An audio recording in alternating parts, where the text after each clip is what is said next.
Hey everyone, Django Fett here, Honey Down Games, comics, TV shows, movies, and more, and this is a review for the Tag and Bink comic series. Now I know what you're thinking, who are Tag and Bink and why the heck are you reviewing this of all the Star Wars stories? Well, simple enough, I love the Tag and Bink comics, and think it's hilarious, so it's worth talking about. I actually discovered the series back when the special edition issue came out, and I just loved the hell out of this series. So if you're unfamiliar with Tag and Bink, this will strictly be a non-spoiler review.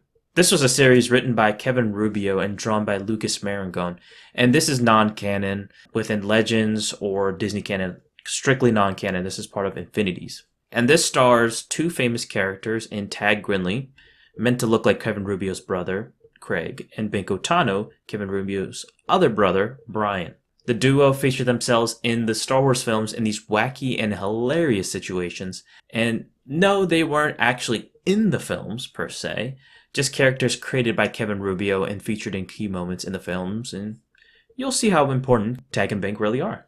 So I have to do this in post-ed, but Tag and Bink were actually in the Star Wars Solo film, only in like 5 minutes, but they were in it in a deleted scene. So that is worth mentioning. So the entirety of the Tag and Bink comics comprises of 4 issues plus the one tail story, which Rubio himself actually considered no longer Tag and Bink canon. I'll get to that comic later. So the first 2 issues are Tag and Bink Are Dead, which came out back in 2001, and featured Tag and Bink and the original trilogy, mainly episodes 4 and 5.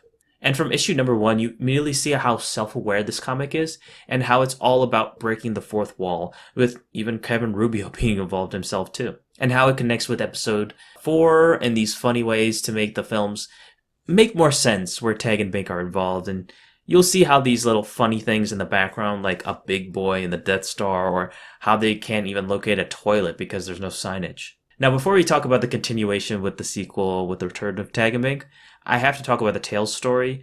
This story is called The Revenge of Tag and Bink, and was featured in Star Wars Tales number 12 in 2002. This was drawn by a different artist in Rick Zombo, and no longer considered canon to Kevin, as indicated in the opening crawl of the Return of Tag and Bink Special Edition. Now, this comic is centered around the events of Episode 6, and would have them work with Lando only to be captured by Boba Fett, and much of this would be used for the Special Edition comic. So essentially, this was the rough draft of the Special Edition. The Return of Tag and Bink Special Edition came out in 2006, so 4 years later, not sure why it took so long, but continues their adventures, and this is centered around the events of Episode 6. And the very last issue, which would be called Tag and Bink Revenge of the Clone Menace, I love the play of words, came out a month later in 2006, and this is the prequel to the Tag and Bink comic series, and features their origins as Jedi younglings and predominantly during the events of episodes 2 and 3. Now, the art by Lucas Marangone is great and has this cartoony art style that is perfect for the hilariosity that ensues for Tag and Bink. The Revenge of Tag and Bink was created by a different artist in Rick Zombo, and it's alright, it just doesn't have the same feel as Lucas's artwork. And finally, my opinion and my rating for the Tag and Bink comics. I absolutely love this series, if you don't know already, and just really love the Special Edition and Revenge of the Clone Menace comics the most, in my opinion. The way Kevin put Tag and Bink in these situations in the films was just so clever and ingenious. I mean, for example, in Revenge of the Clone Menace, you had Tag and Bink giving romance advice to Anakin for getting Padme, and it works. You can just tell how much he loved and cared for the Star Wars films, and how funny of a guy he really is to come up with these situations. And the artwork, fantastic, can't say that enough.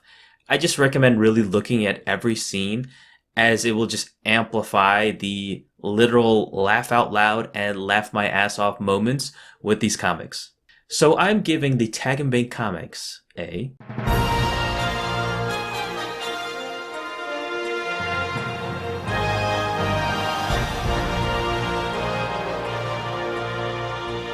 So I just caught this. In Revenge of the Clone Menace, Django Fett apparently has the armor of Boba Fett for some reason. He has the same coloring.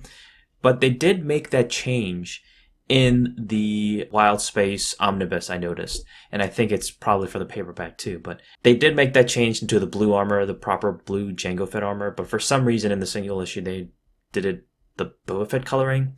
Kind of weird, but just wanted to point that out. If you're a Star Wars fan and never read the Tag and Bink comics, where the hell have you been? You are seriously missing out.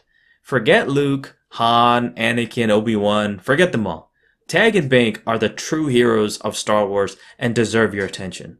Now, if you want to get the comics, try to get the paperback or get the Wild Space Omnibus Volume 2, and try to get the Tales number 12 comic if you can.